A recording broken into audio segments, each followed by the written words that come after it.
L'invité de la rédaction, un numéro consacré aux conditions de vie du côté des logements sociaux d'Angondjé, conditions précaires qui prêtent à polémique, singulièrement dans la parcelle 3, encore appelée P3.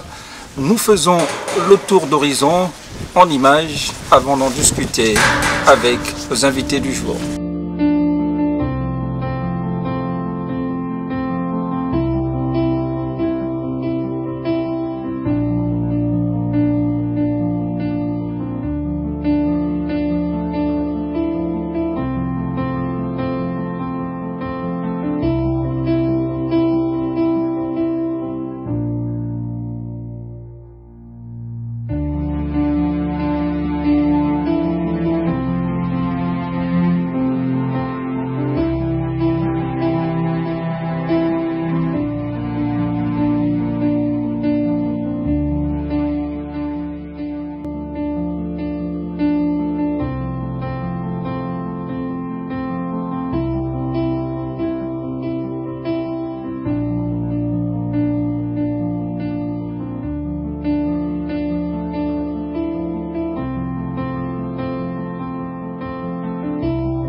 Voilà, c'était là quelques images illustratives des conditions de vie des populations des logements sociaux, singulièrement dans la zone dite P3. Et pour en parler, nous avons 3 habitants de ces parcelles. Nous avons donc tout à côté Monsieur Akombi Farid. Vous êtes de la parcelle 10, c'est cela? Oui, c'est cela. Bonjour. Bonjour. Monsieur Zeng Meyon Joël, vous êtes de la parcelle 1. Exactement. Et enfin, monsieur Ngala Greg Jordan, vous êtes de la parcelle 3, donc la P3 qui nous accueille. Bonjour, bien sûr, c'est cela. Ok. L'une des préoccupations du jour, c'est ce qui s'apparente à une entourloupe de l'État central qui décide comme ça, de façon unilatérale, de dénier le caractère social de ces logements qui justement se caractérisaient par l'accès facile à un habitat dans un processus de location-vente. Aujourd'hui, l'État semble reculer dans cette décision. Farid Akombi, l'État semble aujourd'hui reculer dans le processus d'opération contrat location-vente. Oui, c'est ce que nous constatons parce que au départ déjà, quand on vendait le projet, quand l'État vendait le projet avec l'ancienne Société nationale du logement social, il s'agissait bel et bien de la location. Donc, tout le monde a couru vers le projet, tout le monde a cru. Et aujourd'hui, nous sommes là, on nous a fait signer des contrats en location simple. Depuis bientôt 3 ans, nous revendiquons cela pour que la location simple soit faire revenir le contrat en location-vente. Mais l'État ne veut rien entendre, surtout la tutelle du ministère de l'Habitat en fait. Ok, monsieur Zeng Joël, vous êtes un peu le porte-voix de tous ces habitants. Vous avez crié au loup la dernière fois. Que reprochez-vous concrètement à l'État? Vous vous sentez floué à quel niveau dans... Nous sentons floués au niveau de l'amélioration des conditions de vie, parce que depuis notre installation, rien n'a été fait par la tutelle. Chaque fois qu'il y a un nouveau membre du gouvernement, ils nous font des promesses. On est dans les effets d'annonce, sans des actes. Et nous attendons, et puis par la suite, rien n'est fait. Nous avons engagé des grands travaux après les installations, les travaux qui concernent les fosses septiques, les maisons qui ont été inachevées. Vous avez pu le constater, pas d'escalier, pas de plafond au niveau de la P3, au niveau de la P1. Et vous voyez qu'il y a l'absence aussi de VRD, pas de routes bitumées. Et lorsqu'on présente au niveau de l'opinion nationale, on présente la cité qui a été achevée à 80%, ce qui est celle de la P10 que le président de la République avait inaugurée. Mais les autres parcelles, la parcelle 3 et la parcelle 1, est laissée pour compte. Okay.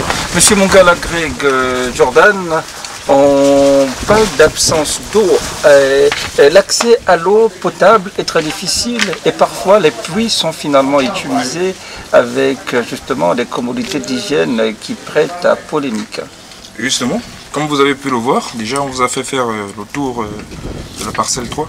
Vous avez pu constater de vous-même qu'effectivement le puits qui nous servait autrefois lorsque nous sommes arrivés est dans un état de dégradation avancé. Donc aujourd'hui, pour nous ravitailler, nous on a besoin de faire venir comment on appelle ça, des véhicules qui ont souvent des cuves à l'intérieur avec des motopompes et ça nous coûte souvent beaucoup cher. C'est environ 15 000 francs la cuve pour remplir la cuve déjà. Et souvent, on doit se ravitailler en eau 2 fois par semaine. Donc si vous faites le calcul sur le mois et sur le long terme, déjà ça fait 3 ans que nous sommes ici. Combien de fois on dépense déjà rien que pour l'eau, l'électricité. On voit des fils, à propos de l'électricité, on voit des fils défiler quasiment partout avec des risques justement d'électrocution, peut-être pour les enfants en cas de frottement avec un fil blessé. Les fils qui circulent partout, ça veut dire que même l'accès à l'électricité, donc aux conditions, aux minima sociaux semble bien difficile dans cette zone d'habitation. Bien sûr. Déjà, pour la petite info, dans la zone, l'électricité elle est vraiment nulle. Vous m'excusez du terme, mais il y a des baisses de tension. Donc souvent on reçoit près de juste 98 volts d'électricité. Et déjà, pour le manque de poteaux, manque de transfo dans la zone, il n'y a qu'un seul transfo qui se trouve dans la zone du CHU. Du coup, les poteaux, vous pouvez voir dans la cité, il n'y en a pas. Il n'y a pas de poteaux dans la cité.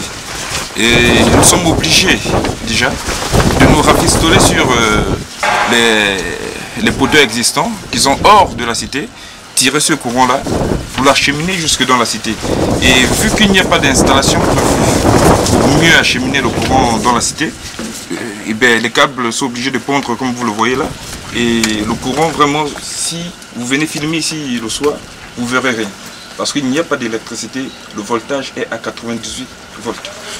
Monsieur Farid, Akombi Farid, oui. On constate également que c'est chacun pour soi, Dieu pour tous, chacun creuse sa fosse septique et selon certaines confidences, certains feraient justement des besoins dans la verdure de toilettes hygiéniques et des fosses septiques. Bien évidemment, vous l'avez dit. Alors comment ça se passe, comment c'est vécu cet environnement? Bien sûr que c'est mal vécu. Maintenant, aujourd'hui, si vous n'avez pas de moyens pour faire une fosse, vous êtes comme dans l'obligation d'aller faire vos besoins dans la nature. Et c'est ce que nous réclamons aujourd'hui à la tutelle, que vous ne pouvez pas nous laisser comme ça. On doit faire les fosses septiques nous-mêmes, on doit faire le plancher nous-mêmes. Parfois, il y a des maisons qui n'ont pas de fenêtre, pas de porte, on fait les travaux nous-mêmes. Et aujourd'hui, on vient réclamer des loyers. On a vu des plafonds défoncés par endroits. Oui, oui. Les maisons n'étaient pas finies par ici, à la parcelle 3. Comparé à la parcelle 10 où à 80% c'était fini. Ce qui manque là-bas, on va dire, c'est juste l'eau et l'électricité. Alors qu'ici, il manque tout. À la P1, il manque tout. Et dans ces conditions de vie, l'État est inflexible quant au recouvrement de fonds. Voilà, et c'est ce qui nous étonne, parce que déjà, la dernière fois, on vient à peine de nommer le nouveau directeur général du Centre technique de l'habitat. À ce qu'il paraît, on lui a donné la gestion des cités à Alhambra. Mais jusqu'à présent, à l'époque, l'État avait donné à la défunte Société nationale de logement un mandat de gestion. Et aujourd'hui, nous cherchons toujours le texte de création du Centre technique de l'habitat. Nous ne trouvons nulle part, ni au journal officiel, ni à Gabon Hebdo, ni au Conseil d'État. Et le mandat de gestion que l'État aurait procédé comment on appelle ça, au Centre technique de l'habitat, nous le retrouvons nulle part. Mais qu'à cela ne tienne, on vient réclamer les loyers aux résidents ici qui ont fait tout par eux-mêmes. Les travaux de maison, le fait, comme disait le frère Jordan, pour amener l'électricité jusque dans la cité, les télévisions. À vos frais. À nos frais. Wow. L'eau à nos frais, pour ceux-là qui ont la possibilité de faire venir nos frères ouest-africains, moyennant 15 000 francs la cuve. Imaginez le mois. Moi, par exemple, si je prends mon cas, je suis à 60 000 francs d'eau avec le système de suppresseurs et de cuves. Si vous multipliez ça par 3 ans, ça donne combien? Il faut nettoyer les alentours, ça peut donner combien? Et le centre technique ne veut rien entendre et demande juste à ce que les gens viennent payer les loyers comme ça, par la menace. Monsieur Zeng Joël, la décision de l'État comme ça de faire machine arrière dans le projet de location-vente frustre visiblement les habitants. C'est exactement ce qui se passe. Nous avons été trompés parce qu'il y a eu une publication qu'on peut appeler une publication mensongère. Parce qu'au départ... Un mensonge d'État. Voilà. Et ils nous ont dit que c'était l'accès à la propriété selon les propos du chef de l'État. Et ceux qui sont censés mettre en musique la politique du chef de l'État, qui est le gouvernement et à travers les directeurs généraux, qui est le CTH, malheureusement ne mettent pas en musique les dires, rendent en acte les dires du chef de l'État. Ils font contre la volonté du chef de l'État. Et nous disons aujourd'hui, nous interpellons le chef de l'État à jeter un regard d'aigle sur l'aspect social des logements, sur les propos, parce qu'il dit « je vais joindre mon acte ». L'acte à la parole. Pour joindre l'acte à la parole, il faut qu'il y ait l'accès à la propriété. On vous a vu faire des plaidoyers auprès des autorités, notamment le président de l'Assemblée nationale, pour essayer de trouver gain de cause. Ça a été de ce côté, Faustin Boukoubi? Oui, chez Faustin Boukoubi, nous avons été reçus par un membre de son cabinet qui s'occupe des affaires sociales et nous avons présenté le dossier.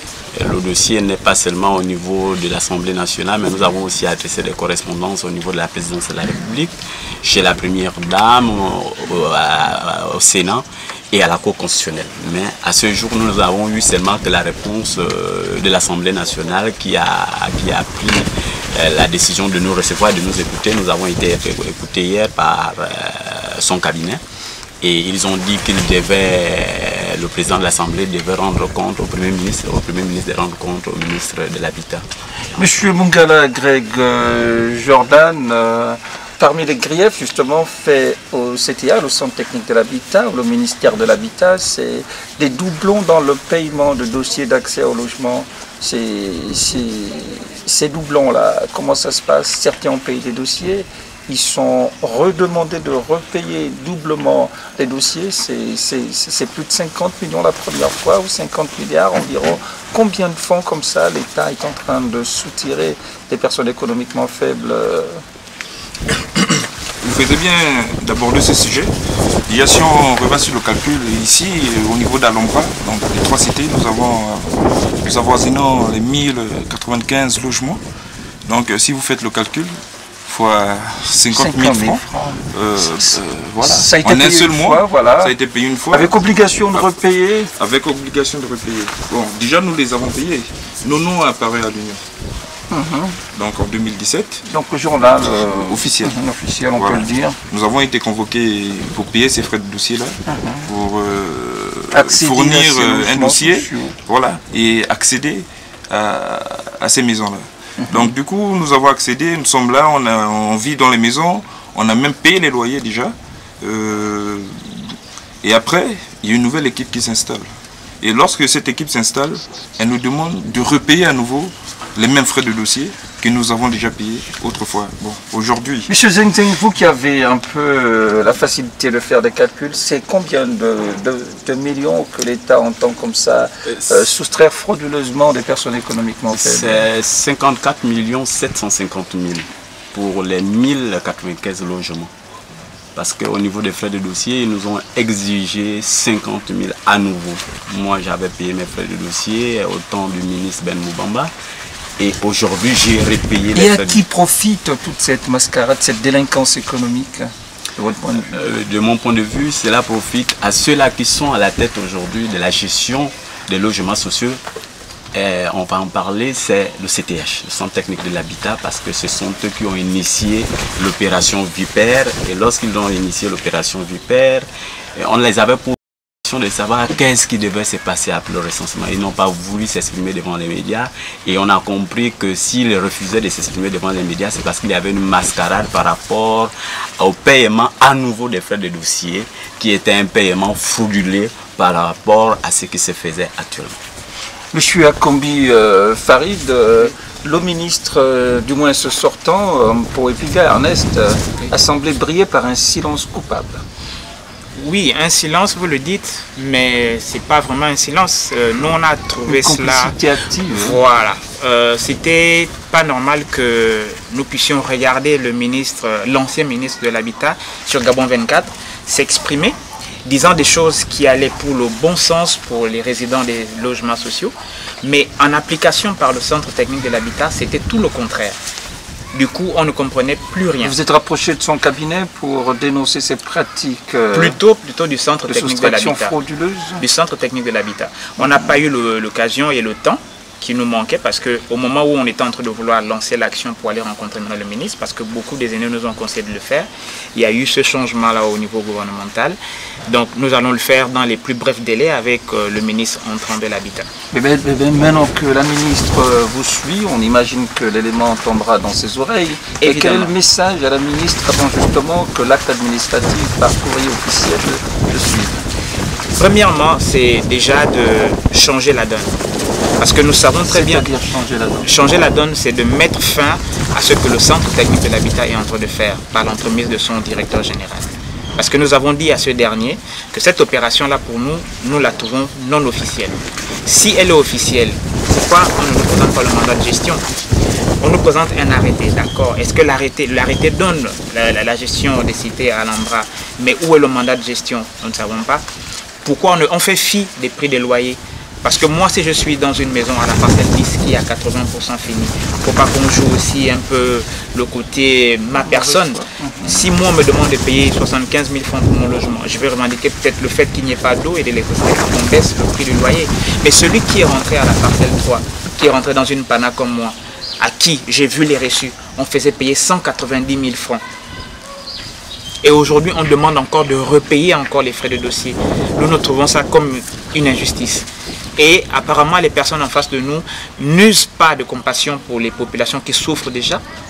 Parce que ici, c'est invivable, c'est juste le mot. Donc, pour nous, la ministre doit regarder ça dans les plus brefs délais. Mais aussi également d'allocations à vie qui n'étaient pas initialement prévues dans le contrat social du gouvernement. Dieu nous a fait grâce, on a découvert le texte de création de la Société nationale de logement qui a été dissous par le gouvernement.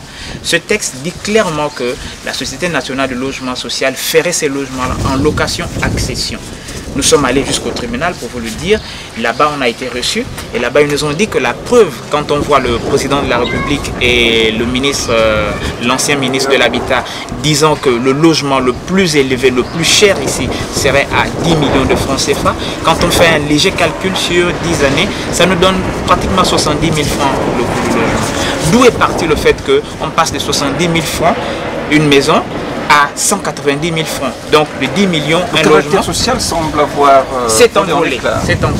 Du coup, nous disons qu'il y a de l'argent certainement qui va rentrer dans les poches de quelqu'un ou des gens. Mais finalement, M. Zeng Mayong, qui d'Ali Bongo ou du gouvernement verse et marche dans cette escroquerie financière, morale et sociale à l'endroit des économiquement faibles?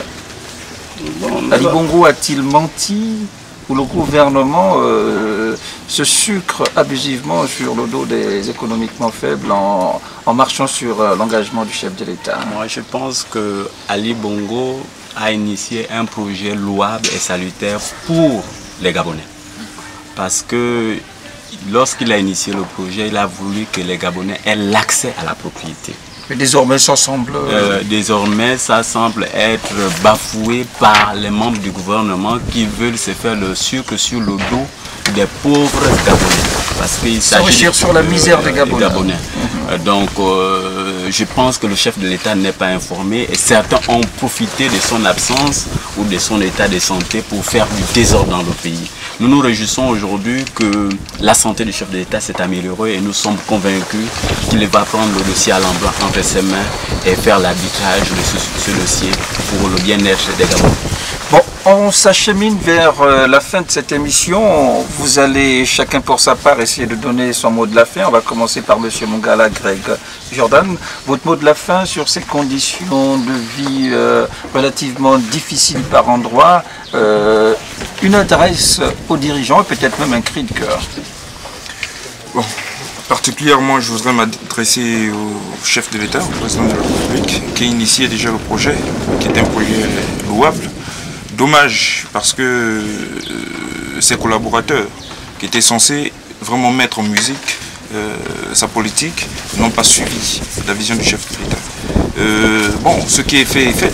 Et aujourd'hui, nous demandons à ce que réparation soit faite. Nous demandons réparation à quel niveau? On nous a promis des logements à caractère social et accessible. Aujourd'hui, nous avons des contrats en location simple, déjà. Ce que nous voulons, ce que je veux dire aujourd'hui, ce que la population d'Alombra veut dire aujourd'hui par ma voix, c'est de devenir propriétaire de ces logements. Alombra ne refuse pas de payer les logements, mais Alombra voudrait vraiment que les conditions soient mises en place. Alombra voudrait que les maisons dans lesquelles nous sommes montrés, parce qu'on a hérité déjà d'un chantier inachevé, et que nous-mêmes avons effectué des travaux pour achever les maisons d'Alombra. Nous sommes dans Alombra, nous vivons. Si nous avons effectué dans ces maisons, c'est que nous aimons ces maisons. Donc, par amour pour ces maisons, nous disons non à la location simple et oui à la location vente. Donc c'était cela mon mot de fin. Monsieur Zeng Zeng Meiyong Joël, vous qui portez la voix des populations, votre adresse aux autorités et le cri de cœur pour justement infléchir la situation. Ce que je veux annoncer actuellement au gouvernement et au président de la République, c'est de prendre des mesures en faveur des résidents. Parmi ces mesures, l'amélioration des conditions d'existence. Parmi ces mesures, l'électricité et l'eau potable. Parmi ces mesures, les VRD. Il y a absence de routes. Nous vivons dans l'herbe. Ce sont des cités perdues. La P1, la P3, cités perdues. Il y a les fosses septiques arrivées à saturation au niveau de la P10. Nous demandons au chef de l'État par ce cri: Père de la nation, viens voir, toucher du doigt toi-même la réalité que vivent les résidents des cités Alhambra. Nous ne voulons plus que les gens viennent vous rapporter, nous voulons que tu viennes toucher du doigt la réalité. Envoie des représentants, envoie des émissaires, viens toi-même toucher du doigt. Ce sont ces mêmes populations qui, chaque élection, vous accordent leur suffrage. Ils savent qu'ils vous ont voté, ils ont mis à la tête de cette nation pour améliorer leurs conditions de vie, pour répondre à leurs besoins. Voici en un mot le cri.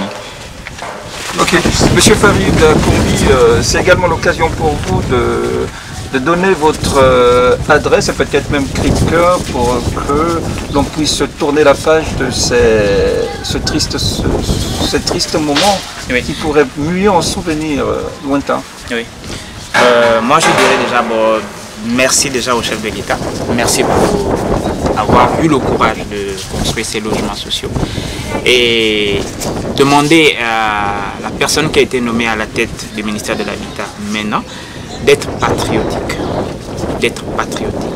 Et j'envoie ce message également à monsieur le directeur général du Centre technique de l'habitat, d'être patriotique. Nous ne sommes pas des ennemis et il n'est pas non plus notre ennemi. Il est capable d'aller voir les autorités pour nous, pour les résidents, et faire en sorte que le verrou location simple qui est dans les contrats que nous refusons de signer aujourd'hui change en location-vente. Et en plus, je voudrais ajouter que ce n'est pas normal qu'on parle de fusion entre la SNLS et la SNI. La SNI absorbe la SNLS. Nous sommes sous le même régime de la SNLS, les logements sociaux de Bikele, en location-vente. Nous, sous la tutelle de la SNLS, en location-vente. Et aujourd'hui, la SNI reprend Bikele et la SNI nous laisse.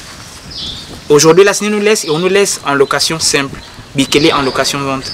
Nous en location simple. Deux poids, deux mesures. Deux poids, deux mesures. Ce n'est pas normal. Voilà pourquoi nous estimons ici qu'il est louable pour nous de nous battre. Parce que moi, pour ma part, je ne vois pas comment est-ce que je pourrais gagner un terrain à Kanda, construire un logement de près de 20 millions, acheter un terrain de près de 15 millions. C'est l'aubaine pour des milliers comme moi, dans les logements sociaux, d'avoir un logement et de devenir propriétaire. Le président de la République l'a dit qu'il fera des Gabonais des propriétaires et non des locataires. Merci. Voici un mot, une boucle assez poignante, une adresse et des cris de cœur lancés à qui de droit L'invité de la rédaction, c'était donc un numéro consacré aux cités logements sociaux d'Angondié, précisément à Alhambra, c'est cela, Oui, c'est cela. Alhambra. Et pour justement en parler, on avait autour de la table Akombi Farid, Zeng Zeng Meyong Joël et Mungala Greg Jordan. Merci de nous avoir suivis et à la semaine prochaine. L'info du Gabon en un clic, c'est sur www.mazlek.net.